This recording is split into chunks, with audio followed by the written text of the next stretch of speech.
8 years after the divorce, I ran into my ex-wife and my adoptive sister in a remote little town. In the years since I'd seen them, one had become a superstar, the other the head of the powerful Prescott family, and I was running a tiny, hole-in-the-wall diner. The moment our eyes met, they both froze. Serafina, my ex-wife, quickly hid a medical report behind her back. Isabel, my sister, slipped a limited-edition watch she'd bought for her brother into her pocket. I calmly finished packing the takeout order and handed it to them with practiced courtesy. "Here you are, ladies." The formal, distant address seemed to rattle them. As they were leaving, Serafina suddenly turned back. "Didn't you say you'd only ever cook for me?" I offered a polite, empty smile. The foolish promises of youth, they don't mean much now, just like the people and memories I once thought I could never get over.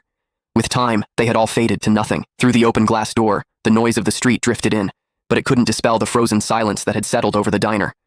The two women who had conspired to ruin me, to cast me out of my own home, now stood at the counter, unwilling to leave. Serafina clutched the plastic bag of food, choosing her words carefully. "Owen is injured and needs to recuperate. The facilities here are excellent, so we brought him to stay for a while. Mom and Dad, they came too," she added. "Do you want to see them?" I shook my head, wiping a grease stain from the countertop. "No, that's not necessary. Please give my regards to Mr. and Mrs. Prescott." I paused, then added, "Actually, it's probably best you don't mention me at all. Being associated with someone like me would only tarnish the Prescott name." At that, my adoptive sister Isabel's brow furrowed. "Noah, these past few years Noah!" A young woman with streaks of red in her hair bounced into the diner, instantly latching onto my arm like a koala. "I'm starving. The school cafeteria food was literal poison today," I chuckled, ruffling her hair. "You say that every day, Gigi. There's a plate of your favorite shrimp scampi in the kitchen. I just made it. Go get it yourself." Gigi just hugged my arm tighter, whining, "No, you have to eat with me." Noticing that my other two visitors still hadn't left, my smile faded. "Is there anything else I can get for you, ladies?" The message was clear, but it took them a long moment to shake their heads. Serafina seemed to drift off for a second when she heard shrimp scampi. Isabel stared at Gigi clinging to my arm, her lips parting as if to speak, but no words came out. I led Gigi into the back, the curtain falling behind us and cutting off their view. When I came out again, they were gone. "Hey," Gigi said around a mouthful of shrimp.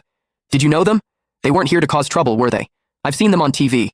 One's a huge celebrity, the other runs the Prescott Corporation. They're kind of a big deal." I placed another shrimp in her bowl.